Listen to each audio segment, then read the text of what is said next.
Para fechar, então, na questão 6, né, a seguinte função recebe como entrada uma string, né, mais uma de incognito. O que ela faz? Tá? Por motivos óbvios de falta de tempo, né, estamos estourando o tempo, para variar, que surpresa, eu vou passar um pouquinho mais rápido nessa aqui, vou ter que descer ali para a gente enxergar tudo, mas vamos lá então. Ó.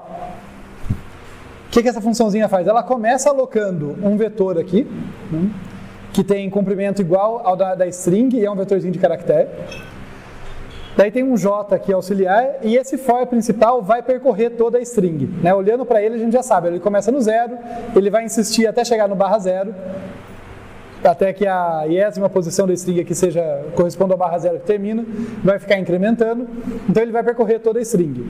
O que ele está fazendo aqui dentro? Né? O que ele faz aqui dentro é que em cada iteração, se ele encontra um espaço, se ele encontrar algo diferente de um espaço, ele guarda nesse vetorzinho. Dado o contexto da prova, né, dos termos que a gente estudou, a gente já começa a perceber que esse vetorzinho está se comportando como uma pilha. Então tinha uma questão de pilha, embora a gente não falasse de pilha. Né?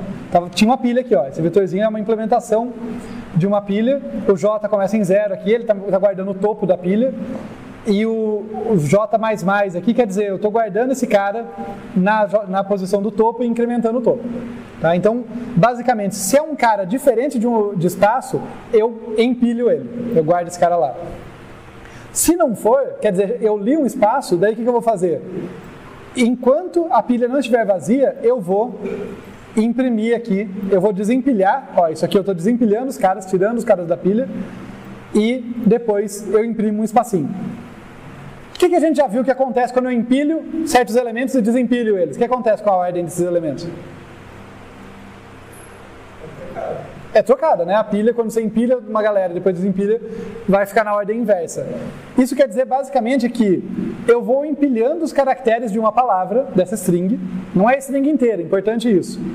Eu vou empilhando os caracteres dessa string até chegar num espaço. Quando eu chego no espaço, eu caio no else, e daí eu desempilho todo mundo lá, imprimindo a palavra na ordem contrária. Daí eu imprimo um espaço e sigo lendo a string. Quer dizer que eu vou ler a string inteira, mas eu vou pegar cada palavra, jogar na minha pilha, depois desempilhar e imprimir, na ordem inversa. Tá? Então, de modo sucinto, que era a resposta esperada, assim, não precisava de mais detalhe do que isso. Eu leio uma string imprimindo as palavras invertidas. Importante deixar claro, não é a string inteira que está invertida. A ordem das palavras se mantém, a ordem entre as palavras se mantém, mas cada palavra é invertida. É isso que eu estou fazendo. Só uma ressalva aqui no final, eu só estou desempilhando o último cara que ficou lá, porque como eu termino com /0, né, eu não termino com um espaço necessariamente uma string, então pode ter uma última palavra que ficou empilhada, nunca teve a oportunidade de cair nesse else. Tá? Então eu só estou desempilhando ela aqui, é só isso que esse último while faz. Tá? Ele tem a mesma função disso aqui, só que para a última palavra.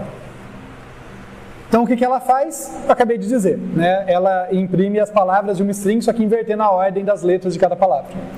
Qual que é a eficiência de tempo da função? Vou passar bem rapidinho. Essa era uma função mais complicadinha de analisar, porque eu tenho for com um laço dentro. Então ela tinha risco de ser n², né, sendo n o tamanho da string.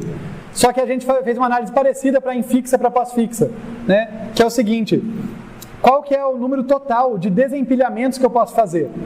Ele é igual, né, ele é limitado pelo número de empilhamentos. E o número de empilhamentos que vão acontecer é no máximo 1 para cada caractere. Os espaços eu não empilho, né, mas o resto dos caracteres eu vou empilhar. Então, embora tenha laço dentro de laço, eu posso afirmar que esse while aqui, no total, para todas as iterações do for, e inclusive mais esse while aqui, eu posso analisar todos eles juntos, né? Então, todas as vezes que eu entro nesse else, mais esse último while aqui, não supera o número de caracteres da string. Porque ele vai estar sempre desempilhando até chegar na pilha vazia, quer dizer que ele só pode empilhar o que foi empilhado. E os empilhamentos estão limitados ao tamanho da string aqui, que acontece no máximo um empilhamento por iteração. Tá? Então é uma funçãozinha um pouquinho mais chatinha de analisar, mas é da ordem do tamanho da string. Porque esse laço é da ordem do tamanho da string e o total dos whiles é do tamanho da string também. Pode ter uma iteração que, percebam, pode ter coisas estranhas, né? Pode ter um monte de iteração que eu não desempilho ninguém, só vou empilhando a galera, e daí tem uma iteração que eu desempilho todo mundo. Aquela é uma iteração bem custosa, mas o total vai ser limitado pelo tamanho da string. E qual que é a eficiência de espaço, para fechar? A eficiência de espaço está aqui, né? Ao contrário dos que eu falei antes, que era a odd 1, lá questão 1 e questão 2 são bons exemplos, nesse caso, eu recebo um vetor de caractere, mas eu aloco um vetor auxiliar do tamanho desse vetor. Isso é minha responsabilidade, minha função que está fazendo. Então, é odd n, sendo n o tamanho da string que eu recebi na entrada. Beleza? Então, eficiência de tempo, odd n, um pouquinho mais difícil de analisar, mas é odd n. Eficiência de espaço, odd n, porque eu estou alocando essa pilhazinha ali. Tudo bem, gente?